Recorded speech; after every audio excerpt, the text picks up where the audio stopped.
후 시안의 다짐 홀로 써기의 시작. 안녕하세요. 책 읽어주는 뿌니입니다. 오늘의 이야기 시작합니다.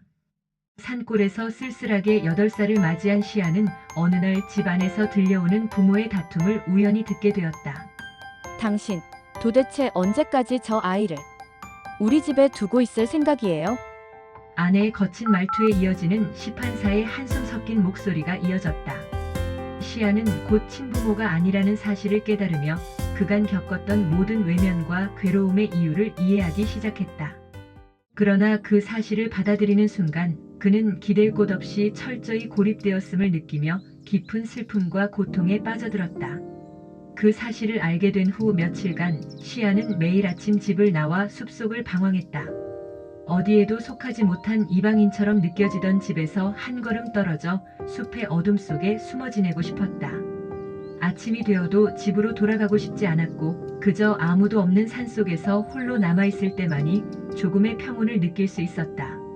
몇 번이나 차라리 여기서 그냥 사라져버리고 싶다는 생각이 들 만큼 그의 마음은 절망으로 가득했다. 그는 울음이 터져나올 때마다 손을 입에 얹어 숨을 죽이며 밤이 찾아오는 산속에서 떨며 버텼다. 시안에게 고독과 두려움은 익숙해지고 있었다. 그러나 시간이 지나면서 그저 슬픔에 잠기기보다는 더 나은 길을 찾아야겠다는 생각이 조금씩 그의 마음에 자리 잡기 시작했다. 산속을 헤매다 마침내 시안은 집 근처의 깊은 숲속에 위치한 동굴 하나를 발견했다. 천연적으로 형성된 공간은 아늑하면서도 비밀스럽고 누구의 간섭도 받지 않을 안전한 장소처럼 느껴졌다. 시안은 그곳을 자신의 은신처로 삼아 동굴 속에 거처를 마련하기로 결심했다. 어두운 동굴은 차갑고 불편했지만 그의 마음을 보호해주는 유일한 성처럼 느껴졌다. 그는 부모님에게 이 사실을 전하기로 마음먹었고 며칠 후 용기를 내어 시판사에게 자신이 동굴에서 살겠다는 결심을 털어놓았다. 아버지, 저 혼자 있을 수 있는 곳이 필요해요. 제발 허락해 주세요. 시안의 담담한 말에 시판사는 잠시 말을 잃었지만 그의 진지한 눈빛 속에서 단단한 결의를 느낄 수 있었다. 시안의 결심을 들은 시판사는 고심 끝에 아내에게 이 사실을 전했다. 그의 아내는 잠시 생각에 잠겼다. 곧이어 그녀의 얼굴에는 어딘가 시원섭섭한 미소가 떠올랐다. 그래요. 어차피 아이는 그게 더 나을지도 모르죠. 그녀의 말투는 어느 정도 시안을 보낼 준비가 된 사람의 것처럼 차가웠다. 형제들 역시 별다른 관심을 보이지 않았다. 마치 더 이상 필요 없어 버려진 장난감처럼 시안이 떠난다는 말에도 그들은 시큰둥한 반응을 보였다. 그래, 가서 잘 살아봐. 형들은 가벼운 웃음과 함께 시안에게 무심한 인사를 건넸고 이는 시안의 마음에 또 다른 상처를 남겼다. 그는 다시 한번 자신이 이 집에서 완전히 외면받고 있다는 사실을 절감하며 마음속 깊은 슬픔과 분노를 삼켰다. 그날 저녁 시판사는 시안과 단둘이 앉아 조용히 대화를 나누었다.